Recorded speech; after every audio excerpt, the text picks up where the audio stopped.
And we're on. Hi. Hey, how's it going? How are you? I don't like this. That up close one like we had yesterday? So Yeah, let's back it out. There we go. I like that. that's much better. Yeah.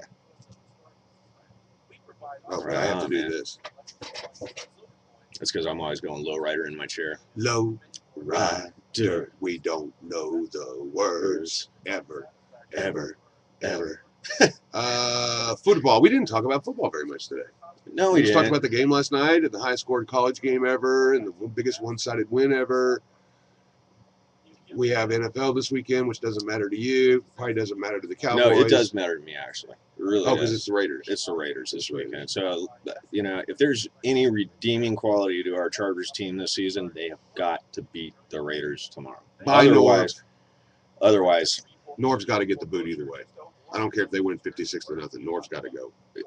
I think it's going to be the difference with the feeling in San Diego about our Chargers at the end of the season that I'm talking about right now. And the GM. And I'd hire a GM first. And AJ Smith has got to go, man. Bobby Beathard was the last great GM that we had for that team. He's really and truly one of the last great GMs. Everything now is just so messed up. So I didn't get it for Christmas, so maybe for New Year's I'll get Prince Fielder for the Rangers. Okay, man. Whatever. Oh, we're building our farm system. Remember that, Padres. You don't have much we want. You guys have a good farm system, though. Yes, we do. You know. That's why signing Prince Fielder would be important, because then we don't have to make a trade and lose any of our youth. Your youths. What's your youth's worth? How many millions of dollars is your youth's worth? Mm-hmm. So then you add that into what you can pay Prince. That's right.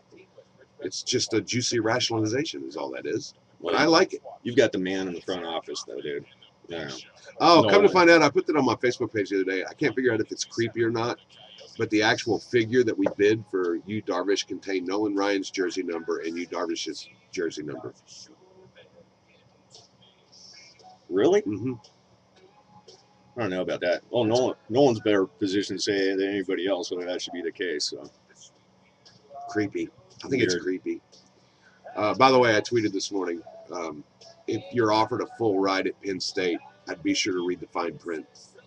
Why? The full ride. Oh.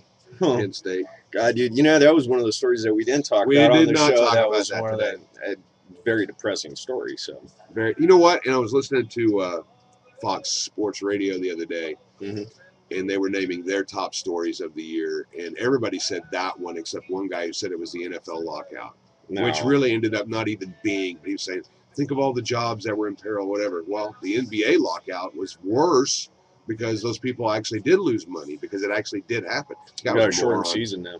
And I read an article about a certain, and I don't even remember the guy's name. I'd never heard of him before, but it was kind of praising this one sports talk show host because I'd never really paid attention because I just turn it on just like to soak in some information, right? Right. That's how I listen. Passive listener. Those are the worst ass kissers ever.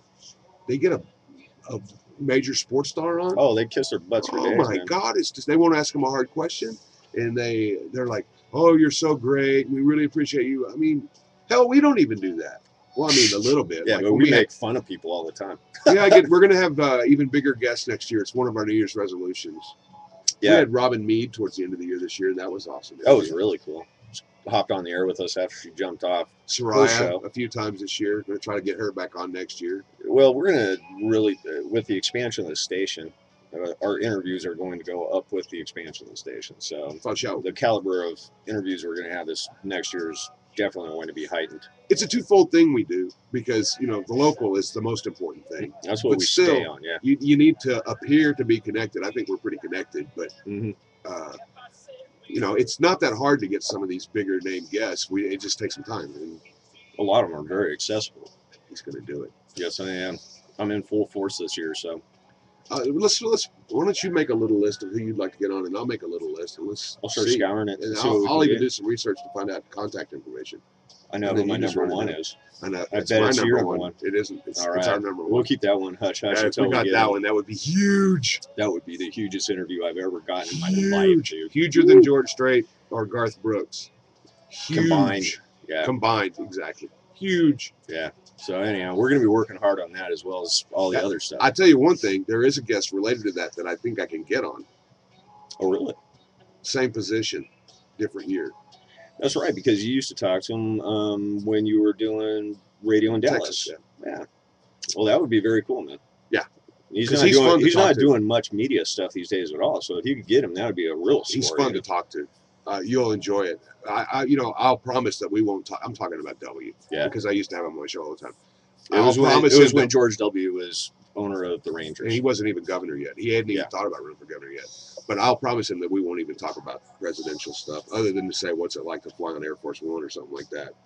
I'd want to ask him what some of his most, like what his funniest story is he can remember about his staff. We won't talk about any like of the other stuff. We're not a very serious show in case you guys haven't. Well, we've gone up on some pretty decent rants. We do, but I mean, we don't base ourselves on being. And if it weren't for the day that it was today, we would have certainly done more about this redevelopment bullshit. Which we will once the new year kicks in and everything. It's ridiculous. Are you kidding me? Well, I'm really glad though that you had Jerry on the show with us, with you yesterday, for us to have him on this morning, because the way that he explained it at least made some sense out of how that whole thing's working, Well, just the impact of it, and like right away, and honestly, I hadn't even thought about this because I thought Walmart was locked and loaded. Right. I didn't realize there was some funding that we still needed for some of the stuff that we promised them that we would do. And that's frightening because we've worked really hard and it's been a really, really long time, like 8 years trying to get this thing to happen. And we were as close as we've ever been. And now this. Well, and I'm wondering what the fallout's going to be if the state of California ends up getting a ton of lawsuits, having to deal with cities getting a ton of lawsuits, because we're not the only one in this position. There's cities all over California right now that have gotten into these deals with companies and businesses and with redevelopment money, and now it's not there. I wouldn't call it abuse, but there's probably been some not good use of redevelopment funds. We've read the stories, but and there were some here even.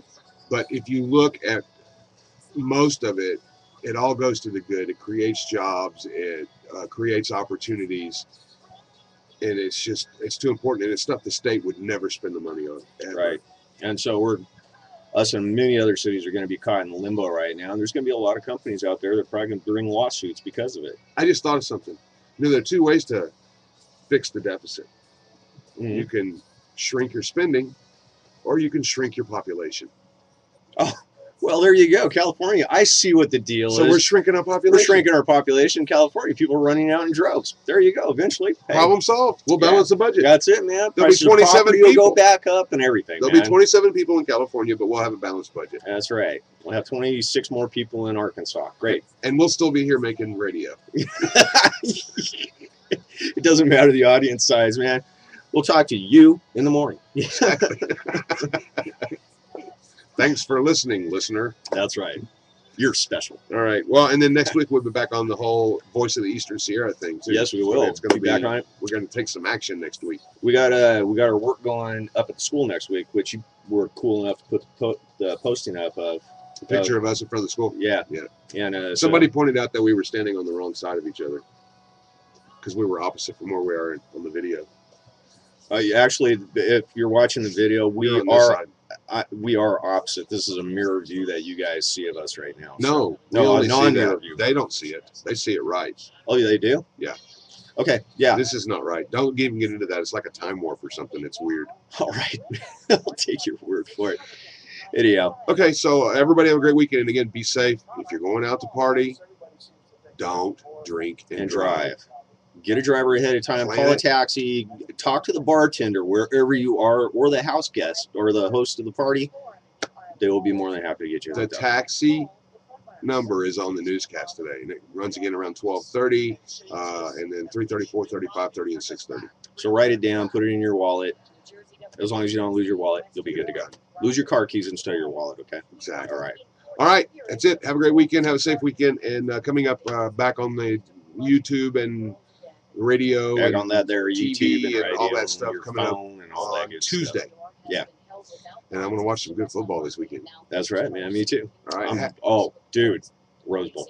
Oh, yeah. We'll have to be talking on that one. Happy New Year. Happy New Year, everybody. We'll see ya in 2012. I'm glad you didn't say next year. There's a law against that.